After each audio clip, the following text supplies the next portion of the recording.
It's you I like. It's not the things you wear.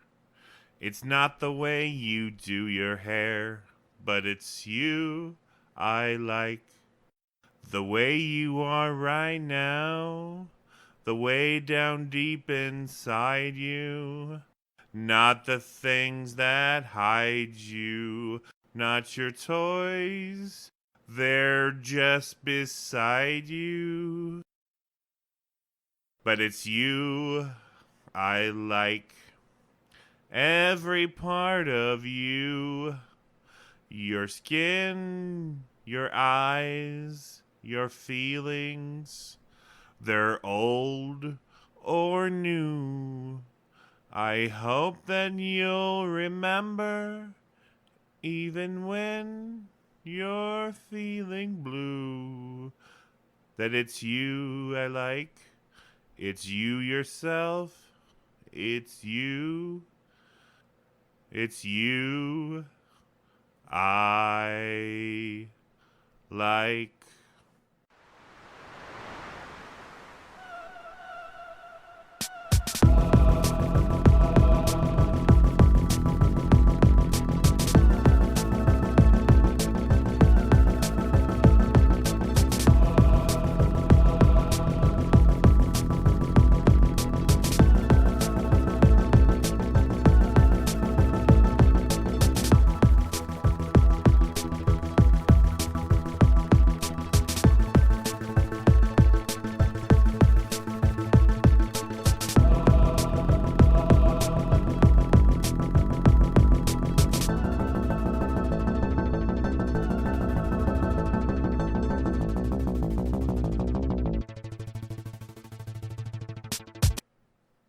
Hello, everybody.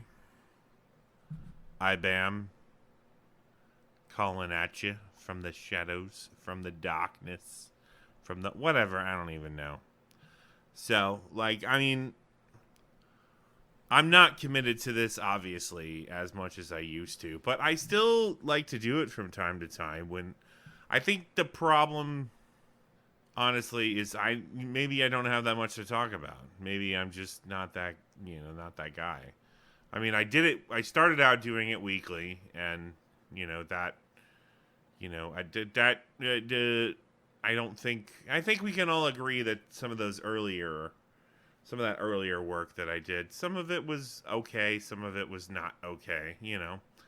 Obviously, the karaoke episodes, I enjoyed them, but nobody else did. So, I'm trying to, say things when I have something to talk about, I guess. I don't know.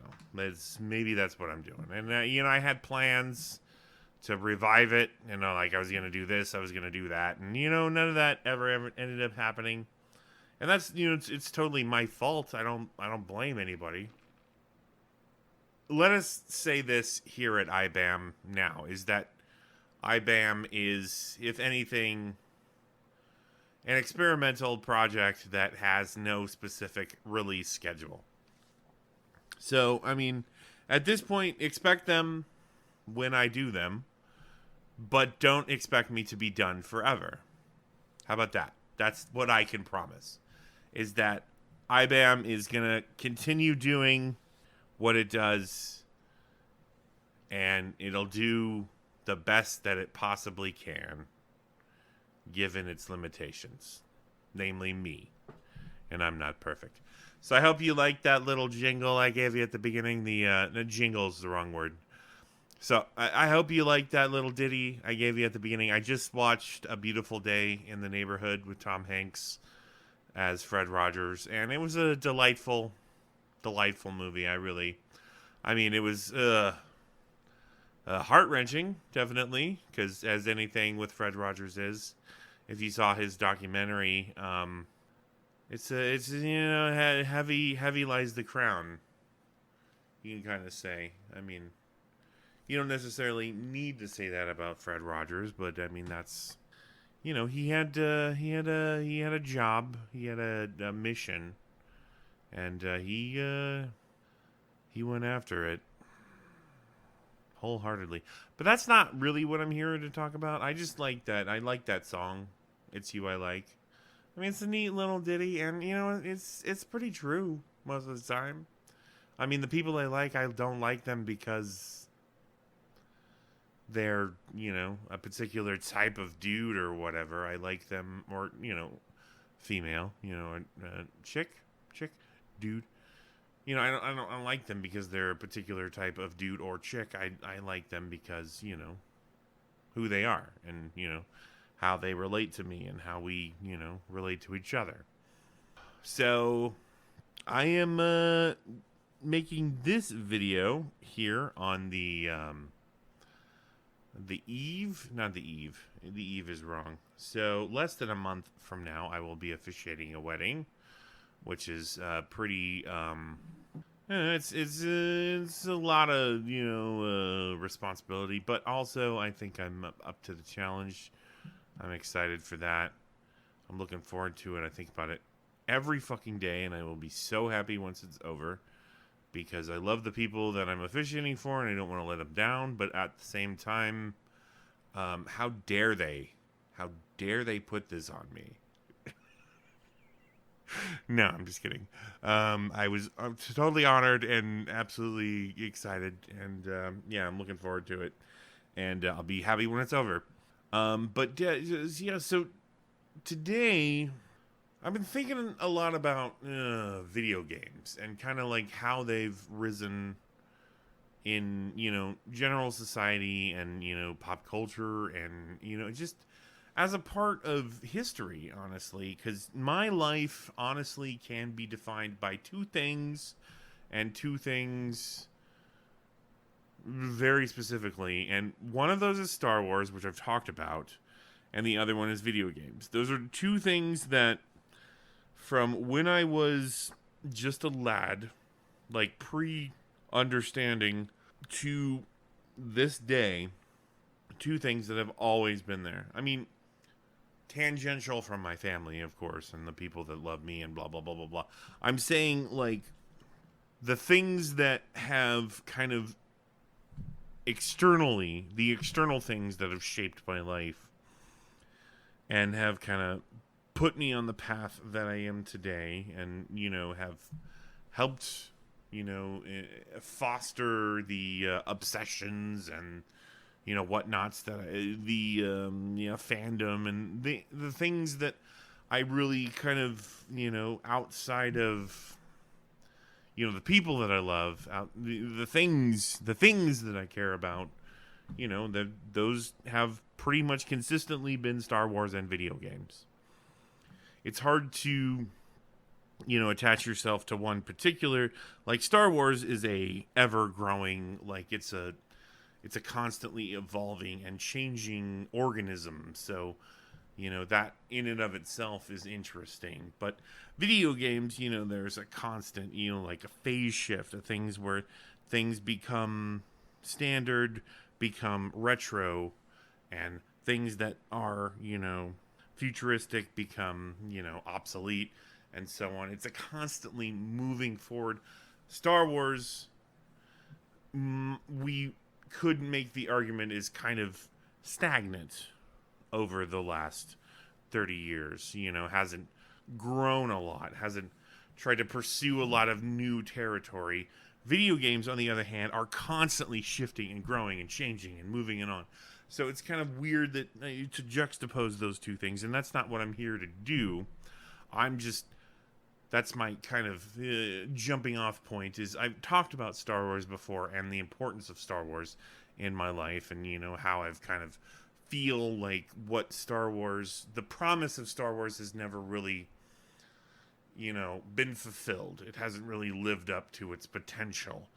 But video games, on the other hand, I feel, if anything, have, you know, exceeded all expectations from when, you know, they began, humble beginnings. And I didn't start from the early days, the Commodore 64, you know, those days, but I did. I mean, I pretty much can trace my, you know, heritage, you know, along those lines. Now, I started with an Atari 2600, you know, with the fake wood grain on it and all that, way back in the day with, Pitfall and Stampede and tank combat and all of it, all of that, Pong and blah blah blah blah blah, Galaga, all of that shit. It was all there.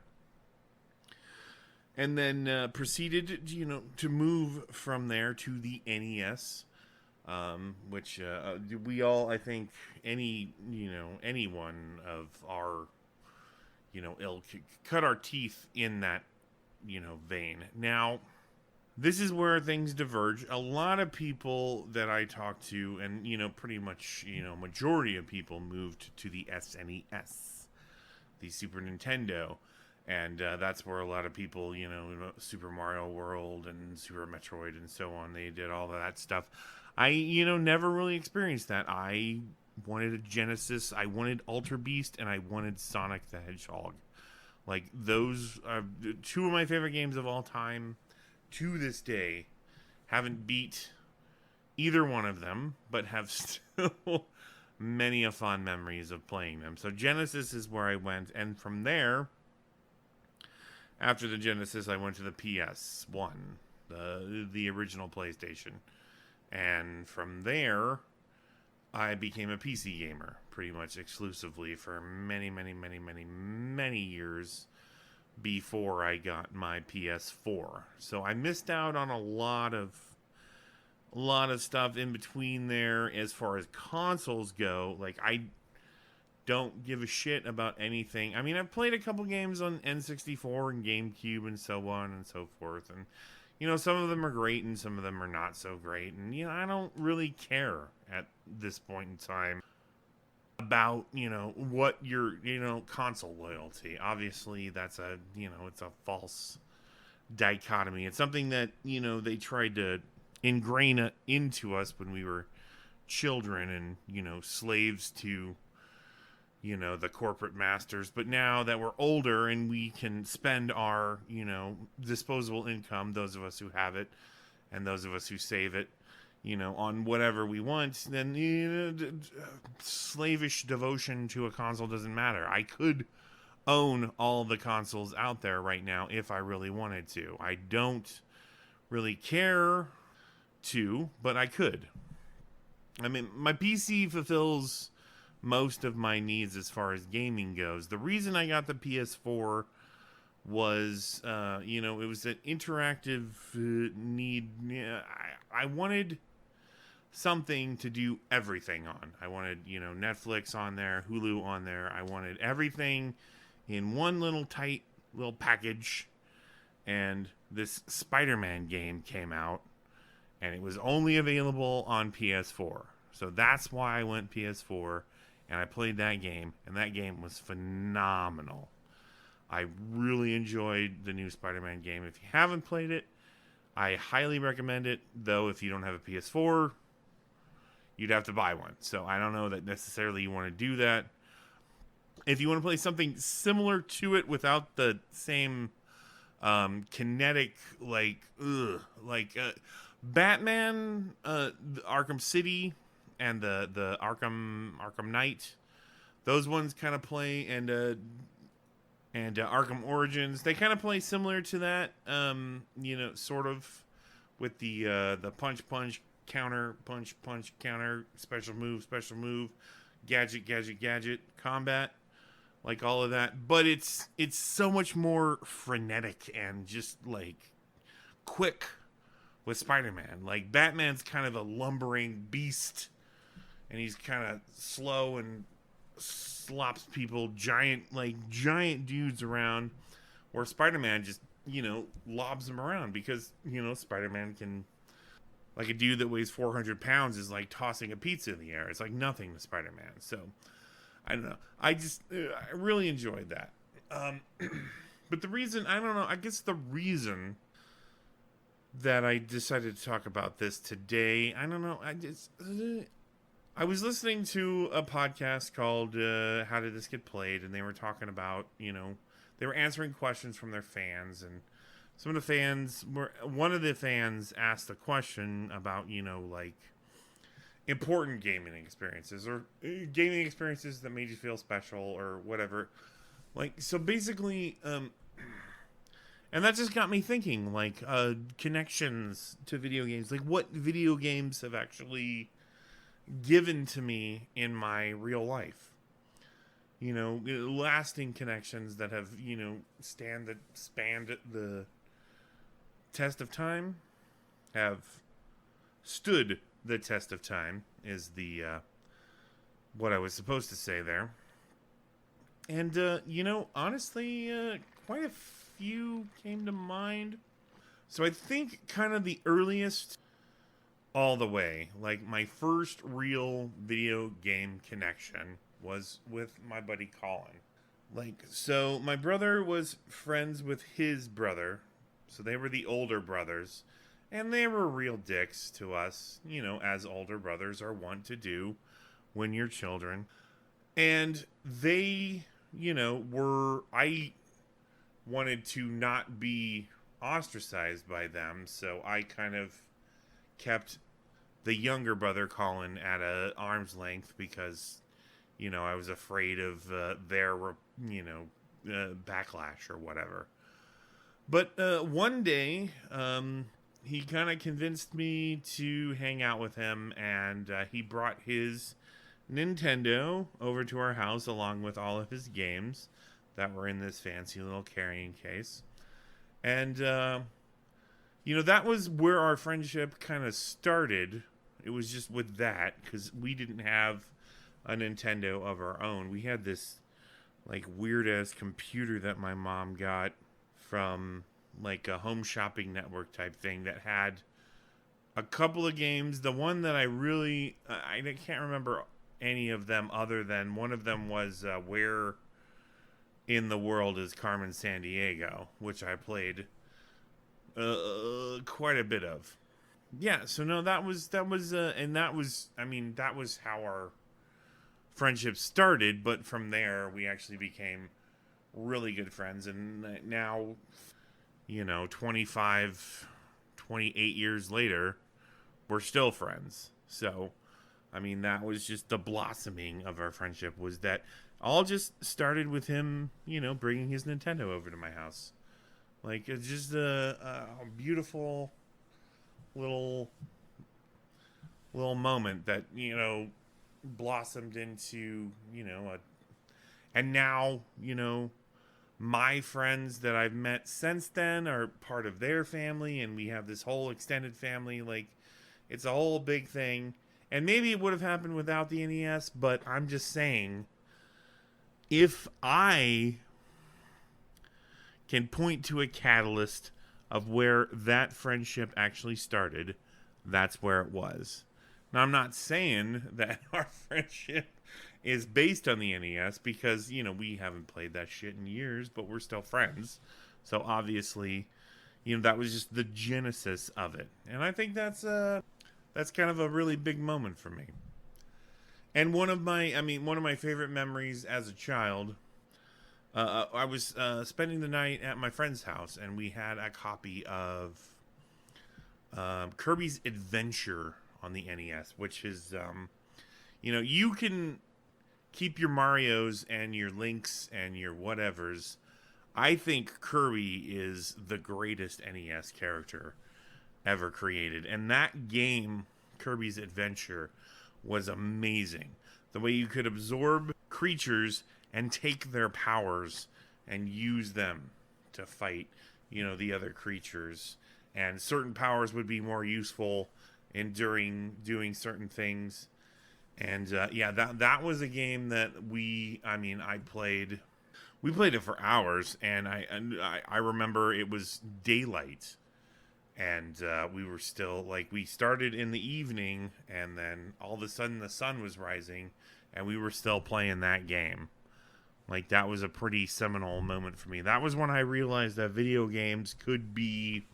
Because, a lot of video games, especially back then, were, they used the logic of an arcade machine.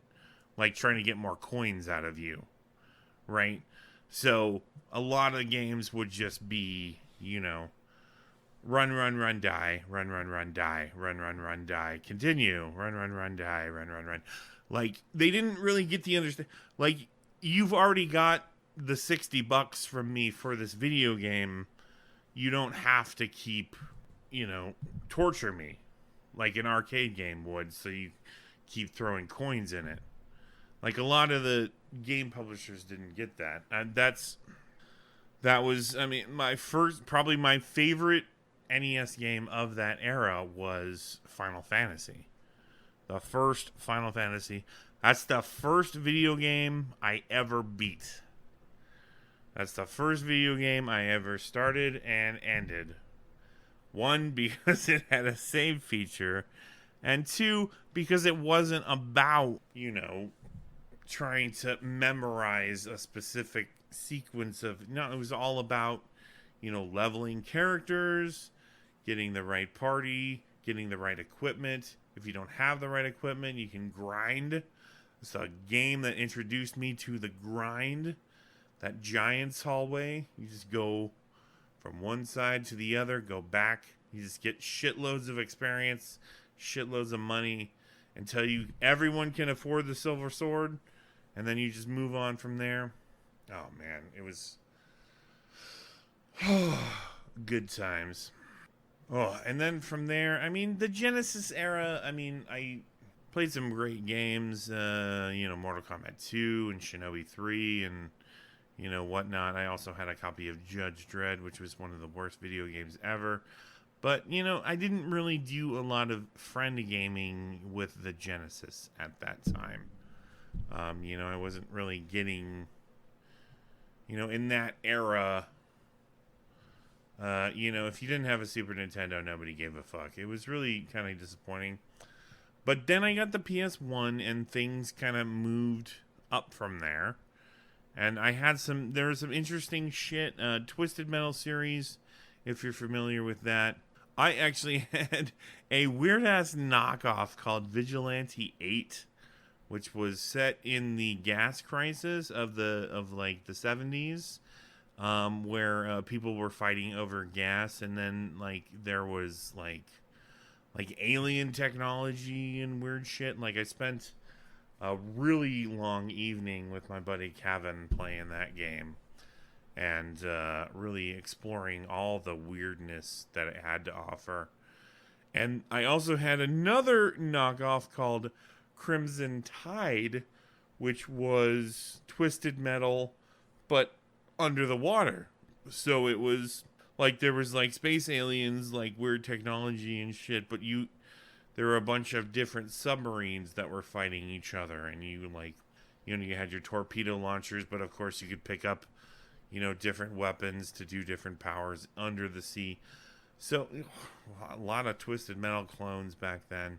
But it wasn't really until I, kind of moved to Tucson and met some hardcore PC gamers. That's when I really made my, solid connections.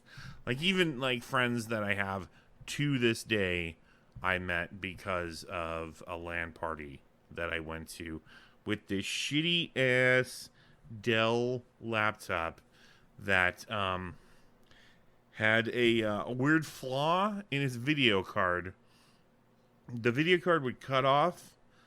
But I figured out somehow that you could flip up the keyboard and you could kind of jiggle the slot that the video card fit into, and eventually the screen would come back on.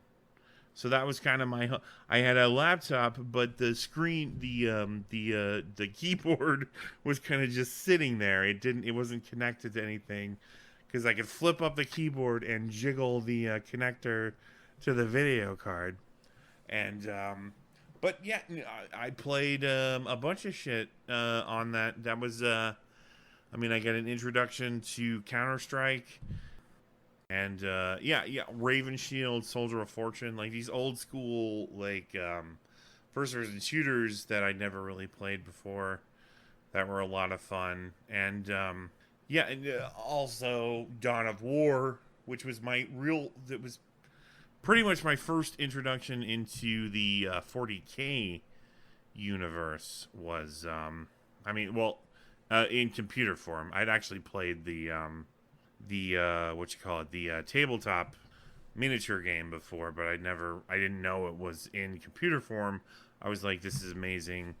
This is way better than buying miniatures and painting them. I can just play this on a game on a computer.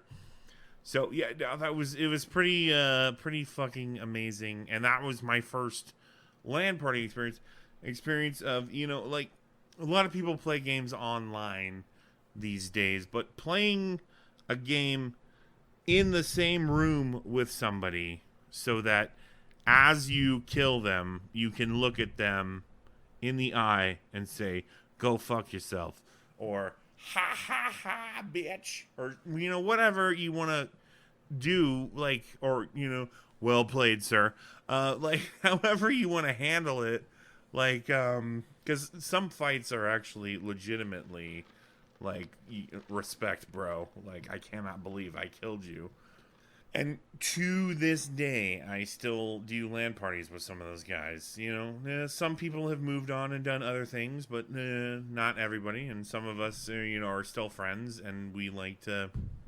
It's a tradition now. I make it a yearly thing. I force people to do it. It's my birthday celebration. So that's the power of. I mean, it's not the power of video games, but, like, it's hard to imagine doing that for any other, activity.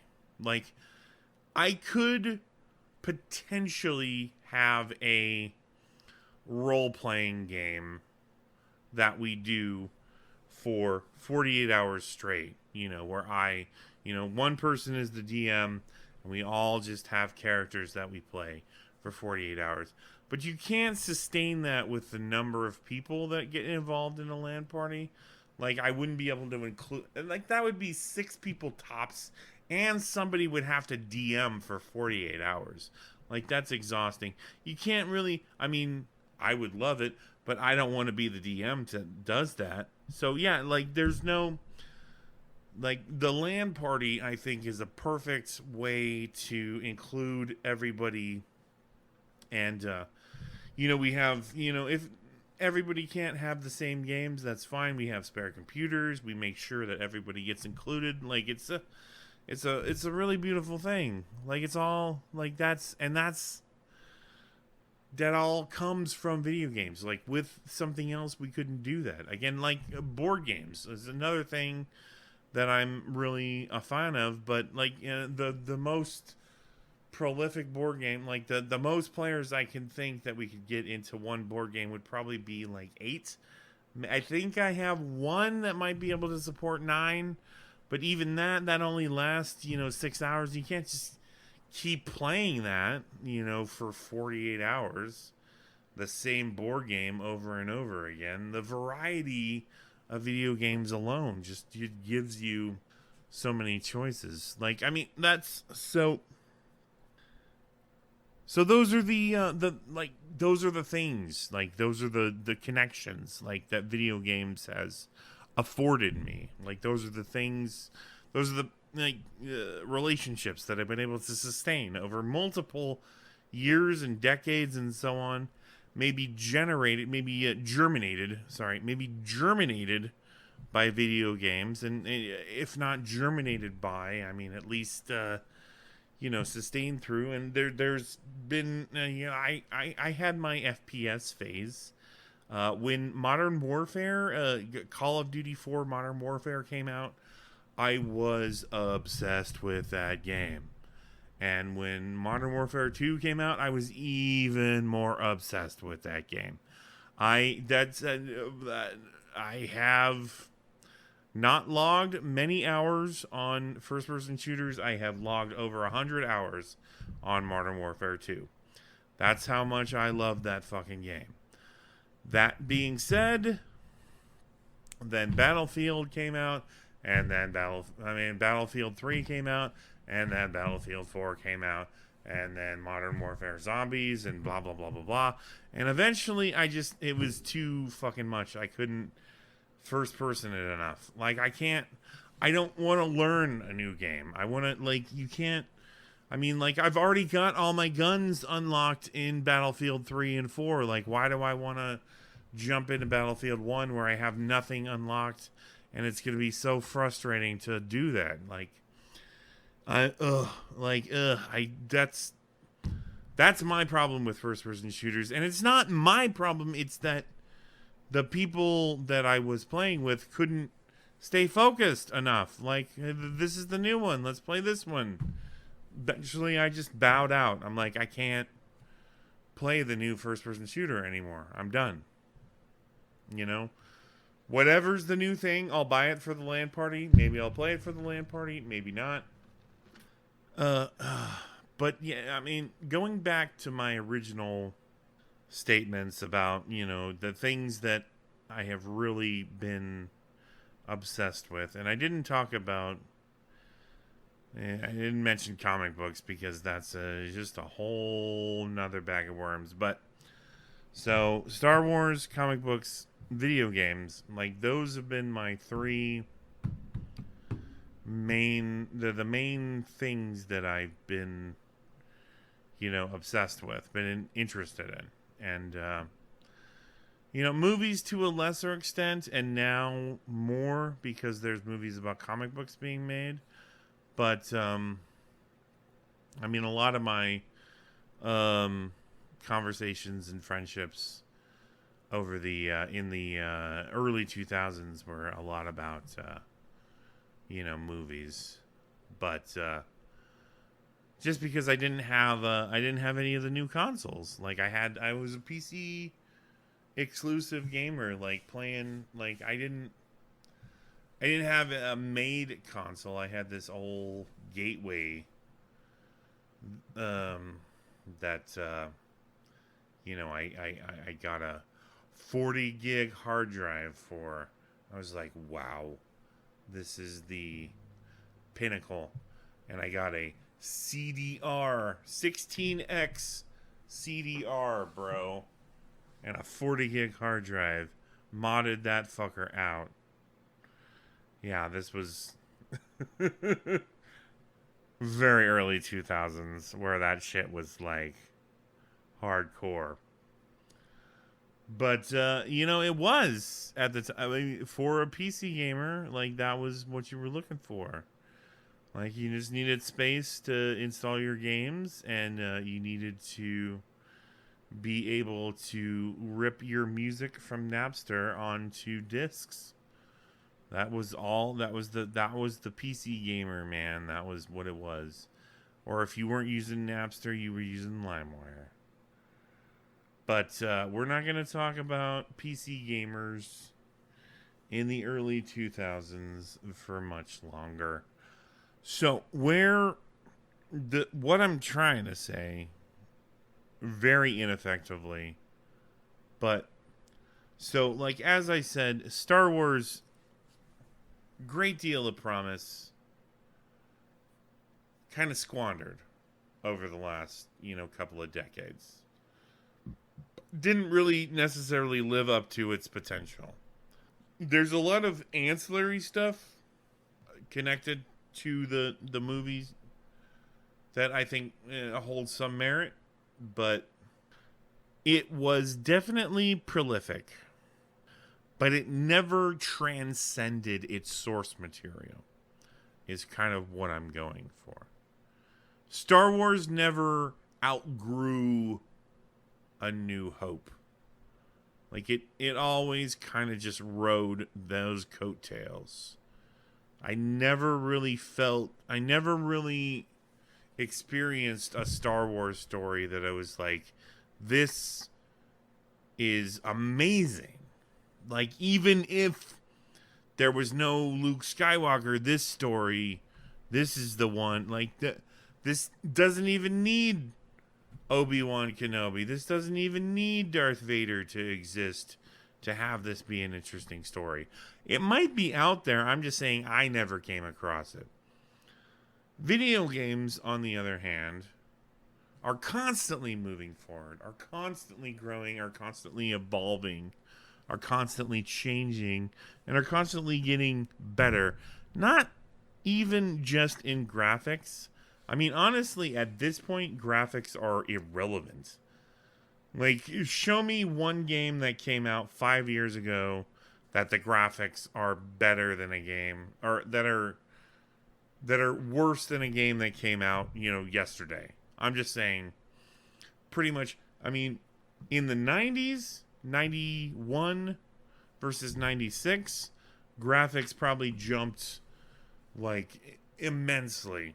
But these days, graphics have gotten about as good as they're gonna get. I mean, eventually you'll have what do you call it? Like it'll just be real people. It'll look like real people doing things on screen. Eventually, they'll get photorealistic. But until then, I mean, they've kind of got as good as they can get. So where you actually get interesting is in the storytelling, which is something that we really weren't concerned about in the 80s and 90s. Stories like who, he eats a mushroom, he gets big, he jumps on a Goomba. Like, I mean, come on, bro. Like, story? Who the fuck cares? You playing a game. Now we want gameplay, but we also want to be entertained, because video games have become a form of art. And I love it. It's amazing. Like, fucking Mass Effect. I don't know if I probably haven't done an episode on them, and I probably should. And that will be a spoiler-filled episode, so we'll prepare everyone for that. But that is probably one of the most amazing game series. Just, I mean, not only just visually, but how they've evolved the gameplay between the series. I have not played Andromeda, so we're not going to include that one. I'm talking about the Mass Effect trilogy, and anything that happens after that is completely unnecessary, and nobody gives a fuck about it. But, I mean, it was... like, I think it perfected itself in Mass Effect 2, if I'm going to be... Well, we're not going to... Okay, I'm sorry. We're going to rewind that. We're not going to talk about Mass Effect right now, because that, in and of itself, is a whole episode. I mean, it's that... I mean, if we're talking about revolutionary video games that changed what video games could and could not be, like, that's... as far as I'm concerned, Mass Effect 1 set a tone for a whole decade, and that nobody was ever able to really live up to, except for the other games in the Mass Effect series. That's me. That's a personal opinion. But, so as you can see, I feel pretty strongly about video games, and not just because I really like them and they make me feel, they give me something to do to while away the hours. No, I actually feel like there's actual, like, there's actually rewards to playing them. Not, just in the social aspect where you meet people and you make connections and that. Like, I've actually played games that have, I've had emotional connections with, that I've had visceral experiences with, that I've actually cried while playing, that I've actually felt emotional connections to. Like, there are people out there that are telling stories, and, it's different than a movie, because in a movie, you're a passive observer. You're watching what happens. You have no control over anything. And, a lot of times you feel what the character's feeling, so you'll emote, you'll cry, you'll get angry, you'll, seethe, whatever.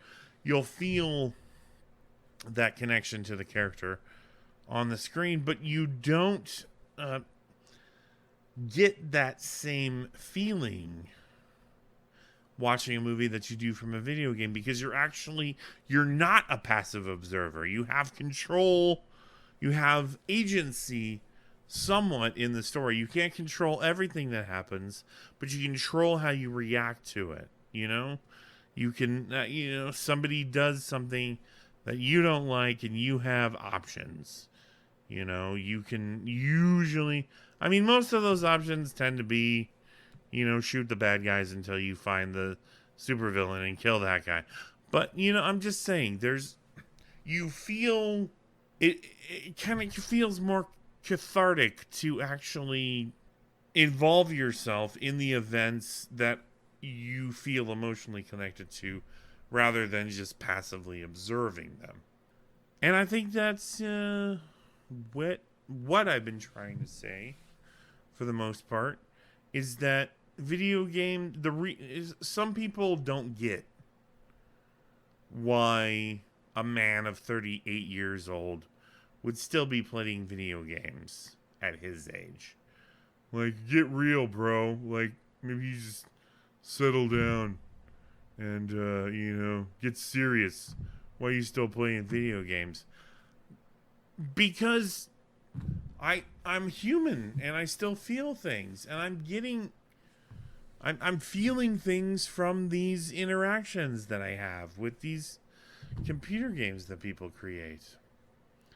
I'm almost done with a little game called Death Stranding by the auteur known as Hideo Kojima, who a lot of people will know from his Metal Gear Solid franchise.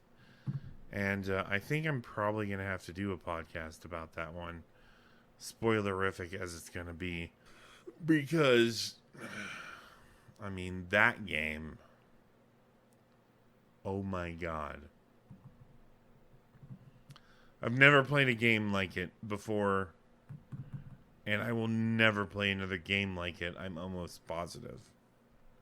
And I mean, just describing the experience of it will take me a good 20 minutes just to get into the meat of it. And I mean, video games have come so far from just a paddle going back and forth hitting a ball, and now you can have a whole emotional experience. You can follow a character from the beginning of its adventure to the end, and you can shape how that character interacts with his environment, how that character's,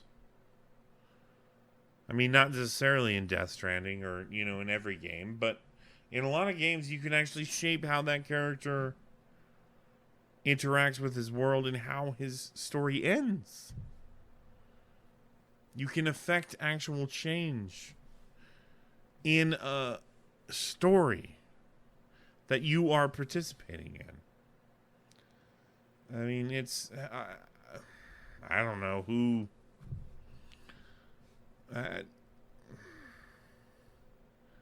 and some people that just doesn't seem appealing to, and I still to this day don't understand. Like, if I explain, I can't explain it any more clearly than that. And if you're still not sold on the idea of video games, then I guess, you never will be. And that's fine. So this has been the triumphant, not really, return of IBAM. It's not a return. I will do the next episode when I'm ready to, when I have something to say. Until then, I fucking love you guys, and those few of you who do actually listen to these, it's you I like. It's not the things you wear, it's not the way you do your hair, but it's you I like. The way you are right now, the way down deep inside you. Not the things that hide you, not your toys, they're just beside you. But it's you I like, every part of you. Your skin, your eyes, your feelings, whether old or new. I hope that you'll remember, even when you're feeling blue. that it's you I like. It's you yourself. It's you.